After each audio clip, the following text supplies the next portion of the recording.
대시보드에 대한 그 요청이 있으셨어요. 근데 요거는 제가 클로드에서 만든 거예요.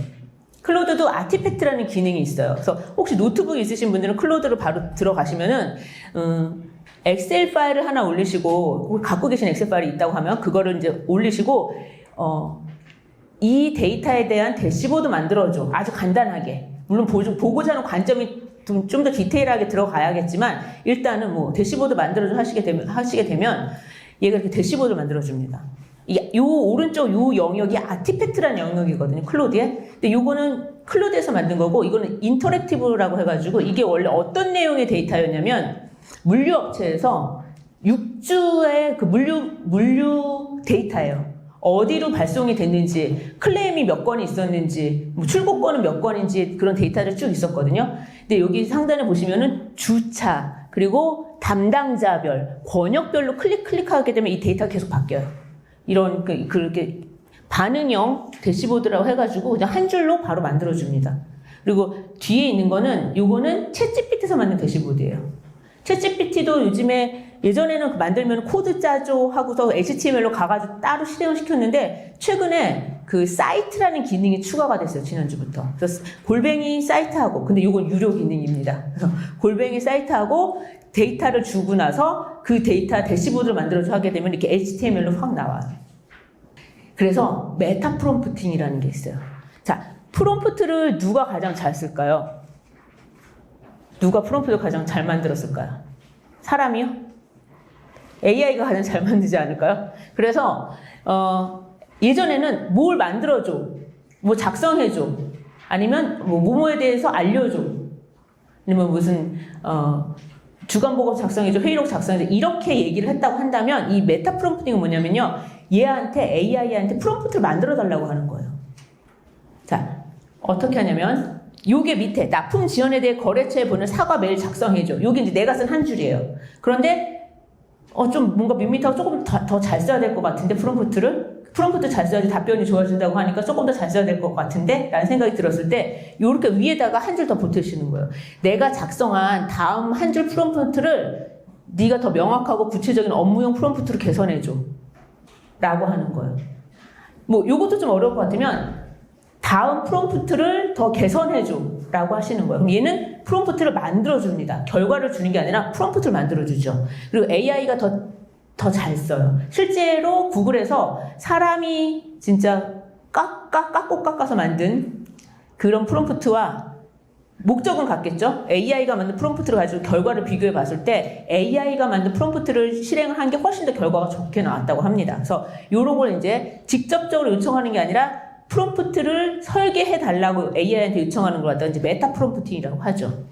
자, 근데 이런 경우는 내가 또 설명을 잘 해줘야 되잖아요. 내 업무에 대해 설명을 길게 해줘야지 얘가 또 잘해줄 거 아니에요? 그런데 두 가지 방법이 있습니다.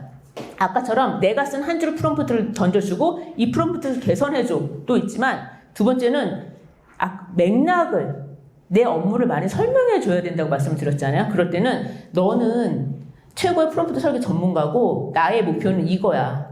내가 뭐 나의 신규 고객을 늘리기 위해서 어떤 마케팅을 해야 해. 그래서 지금부터 나한테 질문을 네가 먼저 해. 그리고 내가 답변한 걸 가지고서 프롬프트를 만들어주라고 하는 거예요. 그럼 내가 AI한테 설명을 누락하는 부분도 있을 텐데 얘는 그 프롬프트를 만들기 위한 정보, 필요한 정보를 나한테 다 물어보겠죠.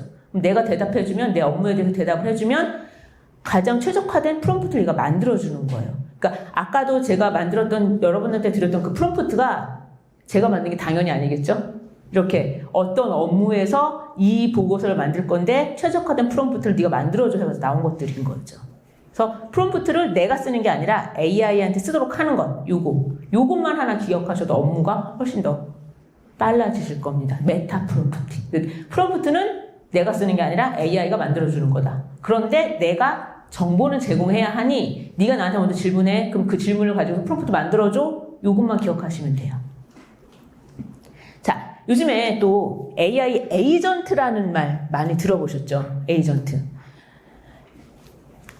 AI 에이전트는 뭔가 나를 대신해서 일을 해주는 AI를 말합니다. 그래서 스스로 얘는요, 계획을 세워요. 목표를 딱 던져주면 계획을 지가 알아서 세우고 다 기억을 하고서 그 작업 맥락을 기억을 하고 도구를 선택을 해요.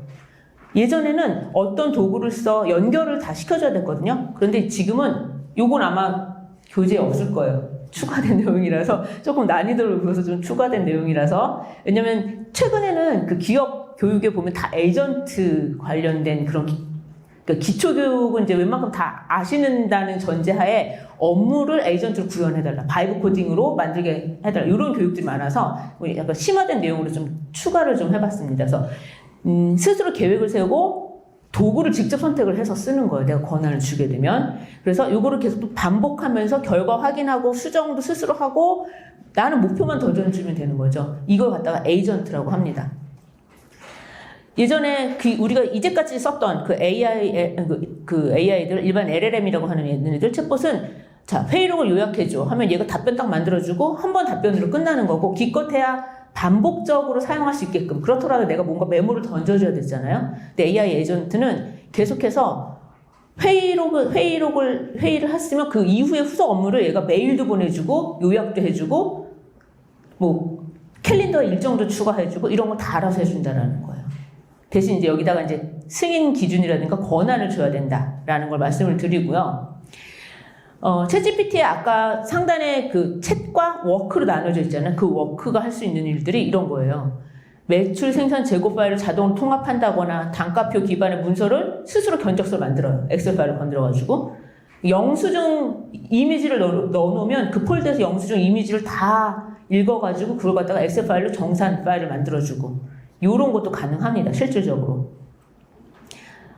요거는 지금 아마 실습은 못 하시고요.